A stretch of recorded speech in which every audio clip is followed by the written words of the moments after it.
Good morning guys, welcome back to Friday's video. It's a beautiful day, although freezing, and we've got the weekend ahead.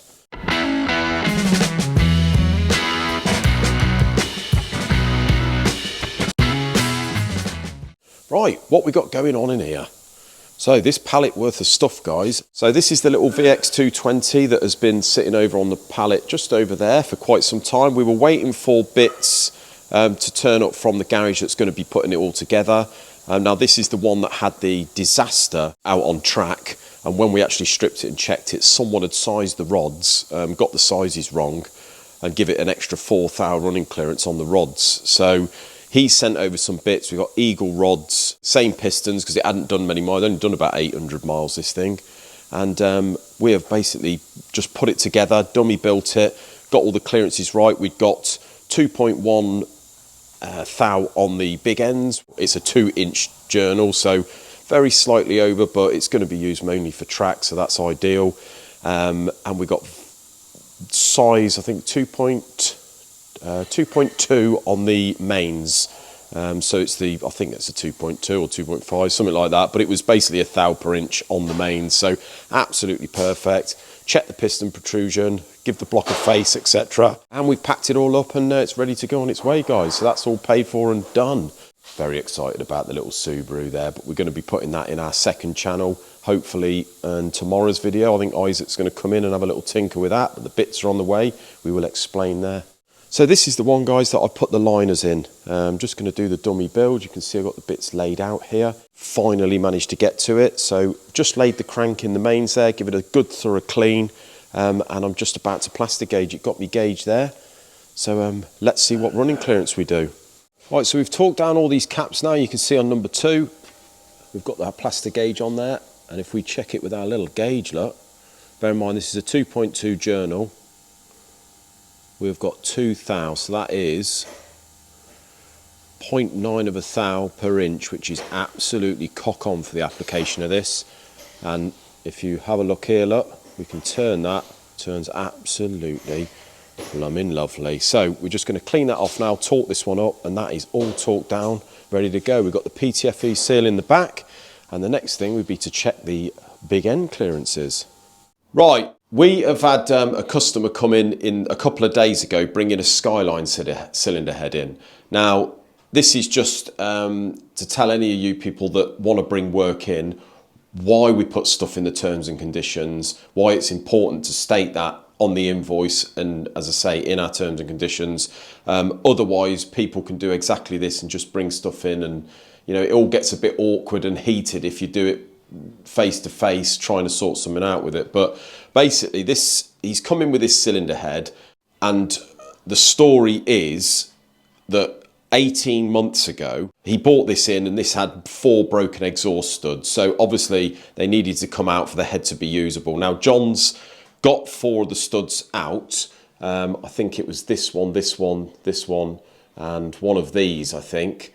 Now the customer is complaining that there's been an oil issue with one of the studs, as in he said that John had drilled through the back. So if you have a look down the back there, right there, there's like a sort of casting, and that behind there is where the stud goes for the exhaust manifold. So he's brought it in for us to sort of have a look. And what we can see is that is the one there where it's gone through. You can see where the point is for the drill, and that is probably about 3 or 4 mil back from the casting, but the casting does look like it's broke out. Now, what my opinion has happened here is when you put a helicoil in, obviously on the original studs, the stud will have a sort of shoulder where you do the stud up, and it sort of bottoms out on the shoulder on the face of the thread. But when you put a helicoil in, it doesn't quite work the same. Obviously the helicoil sits a bit further back, and it looks to me, I don't know whether they've used a different stud, but it just looks, my opinion is it looks like the stud has been wound in and tightened up too much, and it's actually broke the back of that casting out. Yeah, it just looks, because you can see the casting where it's split out, but it's gone backwards. So I can only think that that's the only thing that's happened there. But he's he's come in with the cylinder head and a load of engine stuff in the back of the car that's all a bit damaged, he said, and he said that this has caused an issue and damaged the engine. What are we going to do about it? And I've had to kindly sort of send him an email saying, with all due respect, if you have a look in our terms and conditions on the bottom of the invoice, it does say that any repair to any of the engine parts outside of manufacturer's recommendations is not going to be, we are not liable for any issue that may occur due to the repair. So if we did a repair to something that is within the recommendations of the manufacturer, then we usually put a 3-month sort of warranty on that. But obviously the invoice is dating back to April 2022, so there's nothing we can do. So as I say, the best way of dealing with things like this, I did say to the chap, because he come in, and usually if you do a face-to-face, it's good in some ways, but in other ways, like a lot of you have said in your comments, it's better to get it all down in email, so you're straight to the point. No one, you know, there doesn't become this heated dispute face to face. So I said, look, email me with your requests and I'll email back. And I've just stated, look, exactly what I've just said there. So it is a difficult one. I'm not sure, I'm not really sure. I can understand it leaking oil out of the stud externally, but I'm not quite sure how it would have damaged the whole engine. But there we go. So yeah, they're just some of the things that we come across, guys, and I'm sure many of you small business owners like garages, etc., come across the same thing, people coming in. But you've just, I think these days, what I'm tending to do is take your advice and just sticking more and more through email to the point and just stick to the terms and conditions. If you start veering off that, you end up with all sorts of trouble. You might sort of try and please them in the meantime, but you could be opening up a big can of worms. So now it's straight to the point, end of story. But yeah, it's up to people whenever if you bring something in, it's up to you to really read your terms and conditions and accept those terms from the very beginning as soon as you paid that invoice. So yeah, awkward one, but not a lot we can do about that, I'm afraid. Right, so we're just about to do the big end clearances now. So you can see we've got our piston with the bearing loaded, piston on no rings, no circlip on one side, so it's all a bit loose. So we're checking two things here. One, we're going to check the piston protrusion in a second, but first of all, I'm just going to check the running clearance on here. So we've got all the rings laid out there, the cap here ready to go, bone dry and clean. And I'll just get our plastic gauge. Well guys, regarding the last video, really positive comments with regards to our little conversion that we might be doing to the workshop. Everyone says that it's going to be a really good idea. I notice a lot of the comments are saying, why don't you put in a full-size mezzanine? Well, the only trouble is with that is it looks like it's going to be a hell of a job. And the trouble you've got is, I think you need to, it depends how you lay it out really with a mezzanine, but what would we use it for? The whole point of doing this is obviously so we can build the engines in one area and do all the machining in the other. Obviously everything that we're doing is going to be heavy. We can't really be building it up there.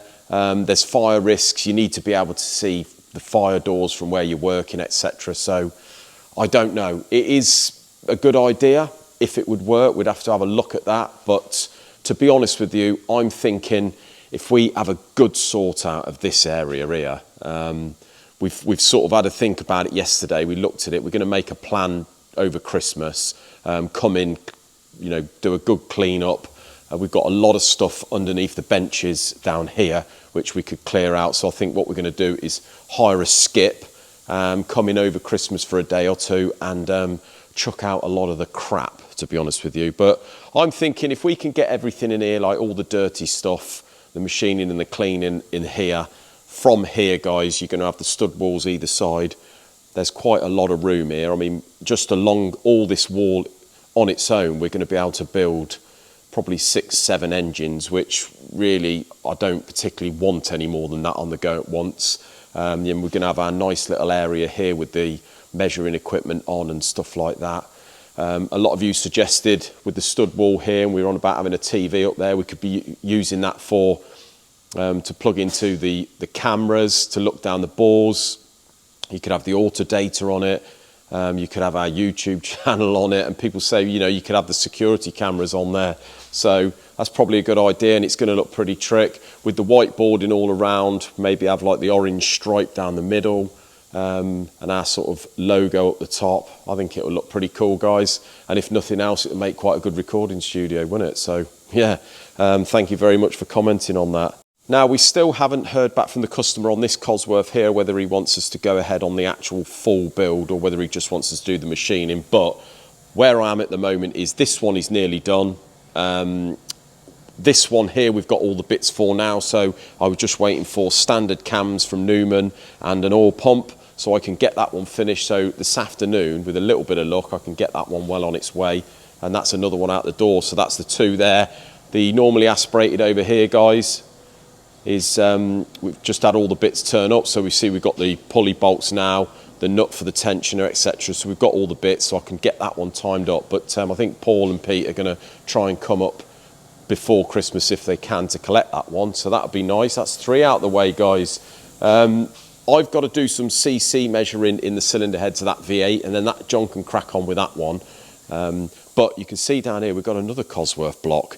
Now the story with this one is the guy rang me up the beginning of the week and said, look, he's got a Cosworth to come down here, wants all singing, all dancing. It's in a 3-door, I think, but he's bought this car and it's had an engine issue. Now, when he's took the cylinder head off, he said, if I send some photos, would you have a look if you could repair the 200 block? And I said, it'd be very, very rare if I can't repair it. Obviously, we could put the long studs in, etc.